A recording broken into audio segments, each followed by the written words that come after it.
ಓಂ ಶ್ರೀ ಗುರು ಬಸವಲಿಂಗಾಯ ನಮಃ. ಸರ್ವರಿಗೂ ಶರಣು ಶರಣಾರ್ಥಿಗಳು. ಕರ್ನಾಟಕದ ಸಾಂಸ್ಕೃತಿಕ ನಾಯಕ ವಿಶ್ವಗುರು ಬಸವಣ್ಣನವರ ಜಯಂತಿಯ ಶುಭಾಶಯಗಳು.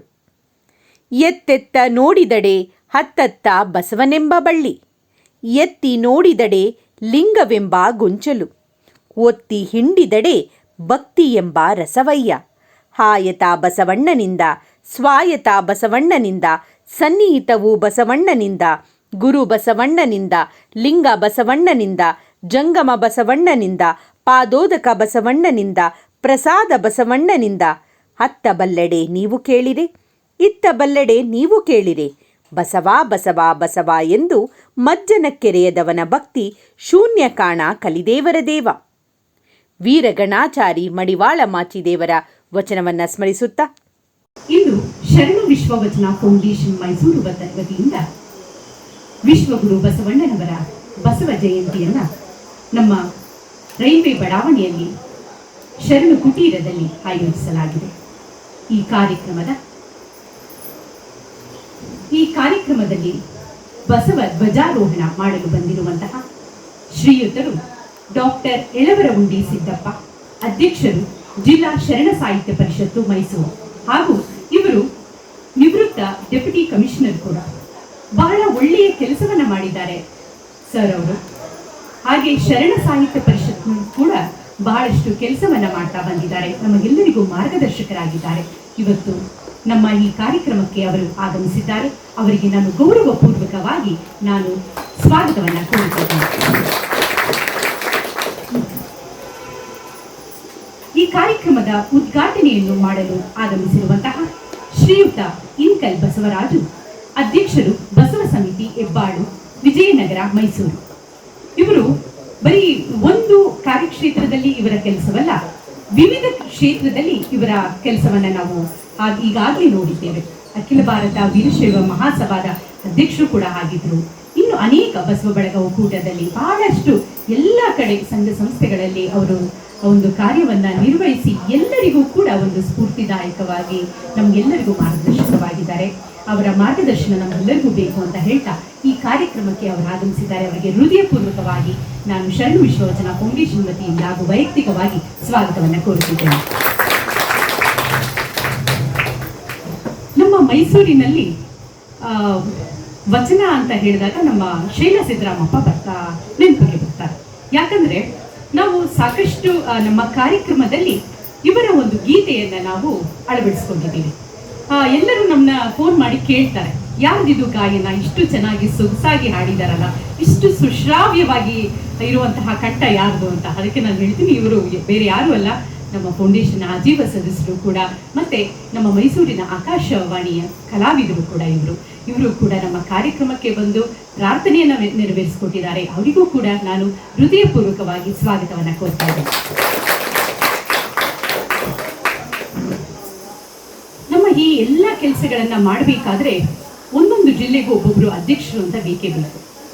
ಅದರಲ್ಲೂ ನಮ್ಮ ಮೈಸೂರು ಜಿಲ್ಲೆಯ ಅಧ್ಯಕ್ಷರಾದಂತಹ ಶ್ರೀಯುತ ಅನಿಲ್ ಕುಮಾರ್ ವಾಜಂತ್ರಿರವರು ಬರೀ ಒಂದು ಜಿಲ್ಲೆಗೆ ಅಧ್ಯಕ್ಷರಲ್ಲ, ಅವರು ನಮ್ಮ ಕರ್ನಾಟಕ, ಬೇರೆ ದೇಶಕ್ಕೂ, ಬೇರೆ ಒಂದು ರಾಜ್ಯಕ್ಕೂ ಕೂಡ ಅಧ್ಯಕ್ಷರು ಅಂತ ಹೇಳಿದ್ರೆ ತಪ್ಪಾಗಲ್ಲ. ಯಾಕಂದ್ರೆ ಅವರು ಜಮಖಂಡಿಯವರು, ಬಾಗಲಕೋಟೆಯವರು, ಅವರ ಶ್ರೀಮತಿಯವರು ಮಹಾರಾಷ್ಟ್ರದವರು, ಸೊಲ್ಲಾಪುರದವರು, ಮಹಾರಾಷ್ಟ್ರದಲ್ಲಿ ಕೂಡ ಒಂದು ಮರಾಠಿಯಲ್ಲಿ ಕೂಡ ಅವರ ಶ್ರೀಮತಿ ಆದವರು ವಚನವನ್ನ ಟ್ರಾನ್ಸ್ಲೇಟ್ ಮಾಡಿ ಹೇಳ್ತಾರೆ. ಇವರು ಕೂಡ ನಮ್ಮ ಎಲ್ಲ ಕಾರ್ಯಕ್ರಮಕ್ಕೂ ಕೂಡ ಒಂದು ನಿಂತುಕೊಂಡು ಜೊತೆಯಾಗಿ ಎಲ್ಲ ಬಹಳಷ್ಟು ಕೆಲಸಗಳನ್ನ ಮಾಡ್ತಾ ಇದ್ದಾರೆ. ಅವರು ಇವತ್ತು ನಮ್ಮ ಕಾರ್ಯಕ್ರಮದಲ್ಲಿ ನಿರೂಪಣೆಯನ್ನ ಮಾಡ್ತಿದ್ದಾರೆ. ಅವರಿಗೂ ಕೂಡ ನಾನು ಹೃದಯಪೂರ್ವಕವಾಗಿ ಸ್ವಾಗತವನ್ನ ಕೋರ್ತಿದ್ದೇನೆ. ಸಾಮಾನ್ಯವಾಗಿ ವಯಸ್ಸಾದ ಮೇಲೆ ನಮ್ಗೆ ಸ್ವಲ್ಪ ಶಕ್ತಿ ಕಡಿಮೆ ಅಂತ ತಿಳ್ಕೊಳ್ತೀವಿ ಅಲ್ವಾ, ಆಗ್ತಾ ಇಲ್ಲ, ಸಾಕಾಗ್ತಾ ಇಲ್ಲ ಶಕ್ತಿ ಅಂತ ಹೇಳ್ಕೊತೀವಿ. ಆದ್ರೆ 77 ವರ್ಷದ ಹಿರಿಯರು ಆದಂತಹ ಶ್ರೀಯುತ ವಿ ಲಿಂಗಣ್ಣರವರು, ನಮ್ಮ ಫೌಂಡೇಶನ್ನ ಕೇಂದ್ರೀಯ ಸಂಚಾಲಕರು, ಇನ್ನೂ ಕೂಡ 16 ಇಯರ್ಸ್. ಯಾಕೆ ಆ 16 ಇಯರ್ಸ್ ಅಂದ್ರೆ ಆ ಶಕ್ತಿಯನ್ನ ಆ ದೇವರು ಅವರಿಗೆ ಕೊಟ್ಟಿದ್ದಾರೆ. ನಿನ್ನೆ ನಾವು 12 ಗಂಟೆವರೆಗೂ ಕುಳಿತುಕೊಂಡು ಇಲ್ಲೆಲ್ಲ ಕೆಲಸಗಳನ್ನ ಮಾಡ್ತಿದ್ರೆ ಮೇಡಮ್ ನಾವು ನಿಮ್ಮ ಜೊತೆಲಿ ಕೈ ಜೋಡಿಸ್ತೀವಿ ಅಂತ ಪಾಪ ಅವರು ಕೂಡ ರಾತ್ರಿವರೆಗೂ ನಮ್ಮ ಜೊತೆ ಇದ್ದು ಎಲ್ಲ ಕೆಲಸ ಕಾರ್ಯಗಳನ್ನು ಮಾಡೋದಕ್ಕೆ, ಇಷ್ಟು ಬರೀ ಈ ಕೆಲಸ ಮಾತ್ರ ಅಲ್ಲ, ನಮ್ಮ ಫೌಂಡೇಶನ್ನ ಎಲ್ಲ ಚಟುವಟಿಕೆಗಳಲ್ಲೂ ಕೂಡ ಅವರು ಸಕ್ರಿಯವಾಗಿ ಭಾಗವಹಿಸ್ತಿರ್ತಾರೆ. ಅವರು ನಮ್ಮ ಫೌಂಡೇಶನ್ನ ಕೇಂದ್ರೀಯ ಸಂಚಾಲಕರು ಹಾಗೂ ನಮ್ಮ ಮಾರ್ಗದರ್ಶಕರು ಕೂಡ. ಅವರಿಗೂ ಕೂಡ ನಾನು ಹೃದಯಪೂರ್ವಕವಾಗಿ ಸ್ವಾಗತವನ್ನು ಕೋರ್ತೇನೆ. ಹಾಗೆ ಈ ದಿನ ವಂದನಾರ್ಪಣೆಯನ್ನ ಮಾಡುತ್ತಿರುವಂತಹ ಶ್ರೀಮತಿ ಅಕ್ಕ ಮಹಾದೇವಿ ಮರಂಕಲ್ ಅವರು ವಯಸ್ಸಿನಲ್ಲಿ ಹಿರಿಯರಾದರೂ ಕೂಡ ಎಲ್ಲರ ಜೊತೆ ಎಷ್ಟು ಚೆನ್ನಾಗಿ ಆತ್ಮೀಯವಾಗಿ ತೊಡಗಿಸ್ಕೊಳ್ತಾರೆ ಅಂತಂದ್ರೆ ಎಲ್ಲ ಕೆಲಸ ಕಾರ್ಯಗಳಲ್ಲೂ ಕೂಡ ಸಮಾನ ಮನಸ್ಕರು ಅಂತ ನಾವು ಹೇಳ್ಬೋದು. ನಾವು ಈ ಕೆಲಸಗಳನ್ನ ಮಾಡಬೇಕಾದ್ರೆ, ಈ ಒಂದು ವಚನ ಪ್ರಸಾರ ಮಾಡಬೇಕಾದ್ರೆ ಹಿರಿಯರು ಕಿರಿಯರು ಅನ್ನೋಕ್ಕಿಂತ ಸಮಾನ ಮನಸ್ಕರಾಗಿ ನಾವು ಎಲ್ಲರ ಜೊತೆಯಾಗಿ ಒಂದೇ ವಯಸ್ಸಿನವರು ಅಂತ ನಾವು ಹೋಗ್ಬಿಟ್ಟಾಗ ಆ ಕೆಲಸ ಇನ್ನೂ ಸುಗಮವಾಗಿ ಆಗುತ್ತೆ. ಅದೇ ರೀತಿ ನಮ್ಮ ಅಕ್ಕಮಹಾದೇವಿ ಮರಂಕಲ್ ಅವರು ಎಲ್ಲ ಕೆಲಸಗಳಲ್ಲೂ ನಮಗೆ ಬಹಳಷ್ಟು ಜೊತೆಯಾಗಿ ಇರ್ತಾರೆ. ಅವರಿಗೂ ಕೂಡ ನಾವು ಹೃದಯಪೂರ್ವಕ ಸ್ವಾಗತವನ್ನು ಕೊಡ್ತಾ ಇದ್ದೇವೆ. ಈ ಸಂಸ್ಥೆ ನಡಿಬೇಕಾದ್ರೆ ಸಂಸ್ಥಾಪಕರು ಬೇಕಲ್ವಾ? ಸಂಸ್ಥಾಪಕರು ಇಲ್ಲದೆ ಸಂಸ್ಥೆ ನಡೆಸೋದಕ್ಕೆ ಆಗೋದಿಲ್ಲ. ಸೊ ವಚನ ಪ್ರಸಾರವನ್ನ ಮಾಡುತ್ತಿರುವಂತಹ ಬರೀ ಕರ್ನಾಟಕ ಮಾತ್ರ ಅಲ್ಲ, ಬೇರೆ ಒಂದು 15 ದೇಶ ಮತ್ತು ಒಂದು 10 ರಾಜ್ಯಗಳಲ್ಲಿ ಒಂದು ಈ ಸಂಸ್ಥೆಯ ಕಾರ್ಯಚಟುವಟಿಕೆಗಳು ಎಲ್ಲ ಕಡೆಗೂ ಕೂಡ ಹಬ್ಬಬೇಕಾದ್ರೆ ಅವರೇ ಮೂಲಭೂತ ಕಾರಣ. ಶ್ರೀಯುತ ವಚನ ಕುಮಾರ ಸ್ವಾಮಿ ಅವರಿಗೂ ಕೂಡ ನಾನು ಹೃದಯಪೂರ್ವಕ ಸ್ವಾಗತವನ್ನು ಕೊಡ್ತೇನೆ. ಇನ್ನು ಈ ದಿನದ ವಿಶೇಷ ಏನು ಅಂತಂದ್ರೆ, ಇವತ್ತು ಬಸವ ಜಯಂತಿ ಕಾರ್ಯಕ್ರಮವನ್ನ ನಾವು ಹೀಗೆ ಭೌತಿಕವಾಗಿ ಮಾತ್ರ ಮಾಡ್ತಾ ಇಲ್ಲ.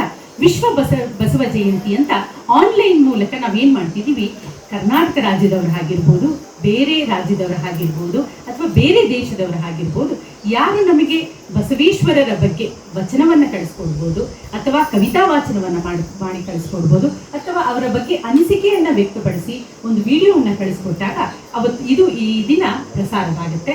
ಒಂದು ಯೂಟ್ಯೂಬ್ನಲ್ಲಿ ನಾವು ಪ್ರಸಾರ ಮಾಡ್ತಾ ಇದ್ದೀವಿ, ಒಂದು ವಿಶ್ವ ಬಸವ ಜಯಂತಿ ಅಂತ.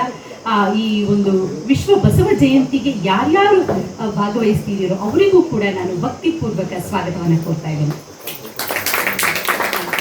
ಭೌತಿಕವಾಗಿ ಅಂತ ಹೇಳಿದಾಗ ಈ ಕಾರ್ಯಕ್ರಮಕ್ಕೆ ಆಗಮಿಸಿರುವಂತಹ ಬಂಧು ಮಿತ್ರರನ್ನ ನಾನು ಸ್ವಾಗತಿಸಲೇಬೇಕು. ಯಾಕಂದ್ರೆ ಇವತ್ತು ಎಷ್ಟೋ ಜನ ವಚನ ವಾಚನವನ್ನ ಮಾಡೋದಕ್ಕೆ ಬಂದಿದ್ದಾರೆ, ಕೆಲವರು ವಚನ ಗಾಯನವನ್ನ ಮಾಡೋದಕ್ಕೆ ಬಂದಿದ್ದಾರೆ. ಅವರೆಲ್ಲರನ್ನೂ ಕೂಡ ಸ್ವಾಗತಿಸುವಂತಹ ಸೌಭಾಗ್ಯ ನನಗಾಗಿದೆ. ಶ್ರೀಮತಿ ನೇತ್ರಾವತಿ ಎಚ್ ರವರು, ಅವರಿಗೂ ಕೂಡ ಸ್ವಾಗತವನ್ನು ಕೋರುತ್ತೇನೆ. ಶ್ರೀಮತಿ ವೀಣಾ ನಂದೀಶ್, ಶ್ರೀಮತಿ ಆರತಿ ರಘುವಿ, ಶ್ರೀಮತಿ ವಿಮಲಾವಿ, ಶ್ರೀಮತಿ ನಿಶಾ ಮುಳಗುಂದ, ಶ್ರೀ ವಿ ಲಿಂಗಣ್ಣರವರು, ಶ್ರೀಮತಿ ಪಾರ್ವತಿ, ಶ್ರೀಮತಿ ಮೀನಾ ಸುಬ್ಬಣ್ಣ, ಶ್ರೀಮತಿ ಉಷಾ, ಶ್ರೀಮತಿ ಗುರುಪಾದ ಸ್ವಾಮಿ, ಶ್ರೀ ಎನ್ ಶಾಂತಕುಮಾರಿ, ಶ್ರೀಮತಿ ಪ್ರೇಮಾ ಮಹೇಶ್, ಶ್ರೀ ಅಭಿನಂದನ್, ಶ್ರೀಮತಿ ಮೀನಾಕ್ಷಿ, ಶ್ರೀಮತಿ ಸುಮಾ ಪ್ರಕಾಶ್, ಶ್ರೀಮತಿ ಉಷಾ ನಾಗೇಶ್, ಶ್ರೀಮತಿ ಮೀನಾಕ್ಷಿ, ಕುಮಾರಿ ಉಪಾಸನಾ, ಕುಮಾರಿ ವಚನ, ಇಷ್ಟು ಜನರು ಕೂಡ ಇವತ್ತು ಬಸವಣ್ಣನವರ ಬಗ್ಗೆ ಅವರಿಗಿರುವಂತಹ ಭಕ್ತಿಯನ್ನ ವಚನ ವಾಚನ ಮಾಡುವುದರ ಮೂಲಕ, ಗಾಯನ ಮಾಡುವುದರ ಮೂಲಕ, ಕವಿತಾ ವಾಚನ ಮಾಡುವುದರ ಮೂಲಕ ವ್ಯಕ್ತಪಡಿಸಲು ಇಲ್ಲಿ ಆಗಮಿಸಿರುವಂತಹ ಎಲ್ಲ ಬಂಧು ಮಿತ್ರರಿಗೆ ನಾನು ಹೃದಯಪೂರ್ವಕವಾಗಿ ಸ್ವಾಗತವನ್ನು ಕೋರ್ತೇನೆ. ಇಷ್ಟು ಮಾತ್ರವಲ್ಲದೆ ನಮ್ಮ ಈ ಒಂದು ಕಾರ್ಯಕ್ರಮಕ್ಕೆ ಆಗಮಿಸಿರುವಂತಹ ಲೋಕಮಣಿ ಬಸವರಾಜರವರು, ನಮ್ಮ ಹಿಂಕಲ್ ಬಸವರಾಜು ಅಂತ ನಾನು ನಿಮಗೆಲ್ಲರಿಗೂ ಸ್ವಾಗತದಲ್ಲಿ ಹೇಳಿದೆ. ಅವರ ಶ್ರೀಮತಿಯವರು ಕೂಡ ಆಗಮಿಸಿದ್ದಾರೆ. ಬಹಳ ನಮಗೆ ಸಂತೋಷವಾಗ್ತಿದೆ. ಇದಕ್ಕಂದ್ರೆ ಪ್ರಥಮವಾಗಿ ಅವರು ಸರ್ ಜೊತೆ ನಾವು ಇವತ್ತು ಅವರ ಶ್ರೀಮತಿಯನ್ನ ನೋಡಿರೋದು. ಅವರಿಗೂ ಕೂಡ ವೈಯಕ್ತಿಕವಾಗಿ ಹಾಗೂ ನಮ್ಮ ವಿಶ್ವ ವಚನ ಫೌಂಡೇಶನ್ ವತಿಯಿಂದ ನಾನು ಹೃದಯಪೂರ್ವಕ ಸ್ವಾಗತವನ್ನು ಕೊಡ್ತೇನೆ. ಇನ್ನು ನಮ್ಮ ಈ ಒಂದು ಕಾರ್ಯಕ್ರಮಕ್ಕೆ ಇವತ್ತು ಶೈಲಾ ಸಿದ್ದರಾಮಪ್ಪನವರು ವಚನ ಗಾಯನವನ್ನ ಮಾಡ್ತೀನಿ ಅಂದ್ರು. ಮೇಡಮ್ ನಿಮ್ಮ ಸರ್ನು ಕರ್ಕೊಂಬನ್ನಿ ಮೇಡಮ್ ಅಂತ ಹೇಳಿದೆ.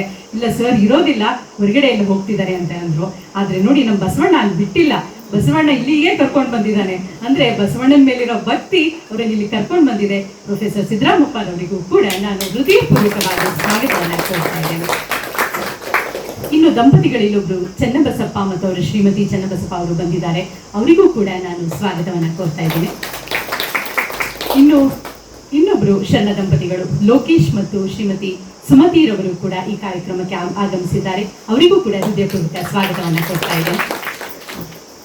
ಇನ್ನು ಈ ಕಾರ್ಯಕ್ರಮಕ್ಕೆ ಇನ್ನೊಬ್ರು ನಮ್ಮ ಫೌಂಡೇಶನ್ ಹಾಜರವರು ಕೂಡ ಬಂದಿದ್ದಾರೆ. ಅವರಿಗೂ ಕೂಡ ನಮ್ಮ ಸಂಸ್ಥೆ ವತಿಯಿಂದ ನಾನು ಹೃದಯಪೂರ್ವಕ ಸ್ವಾಗತವನ್ನು ಕೊಡ್ತಾ ಇದ್ದೇನೆ. ಇನ್ನು ಕೆಲವರ ಹೆಸರು ನನಗೆ ಗೊತ್ತಿಲ್ಲ, ಆದರೂ ಕೂಡ ಎಲ್ಲರಿಗೂ ಮತ್ತೊಮ್ಮೆ ನಾನು ಬಸವ ಜಯಂತಿಯ ಶುಭಾಶಯಗಳನ್ನು ಕೋರುತ್ತಾ ಉತ್ತಮ ಪ್ರಜೆಯನ್ನ ರೂಪುಗೊಳ್ಳೋದಕ್ಕೆ ಅವರು ಇನ್ನಷ್ಟು ಕಾರಣರಾಗಲಿ ಅಂತ ಹೀಗೆ ಹಲವಾರು ಪ್ರಶಸ್ತಿಗಳನ್ನು ಕೂಡ ಕೊಡ್ತಾ ನಮ್ಮ ಒಂದು ಕಾರ್ಯಚಟುವಟಿಕೆಯನ್ನ ನಮ್ಮ ಶರಣ ವಿಶ್ವವಚನ ಫೌಂಡೇಶನ್ ವತಿಯಿಂದ ಮಾಡ್ತಾ ಬಂದಿದ್ದೀವಿ. ಇದೆಲ್ಲದಕ್ಕೂ ನಿಮ್ಮೆಲ್ಲರ ಸಹಕಾರ ಬಹಳಷ್ಟು ಇದೆ.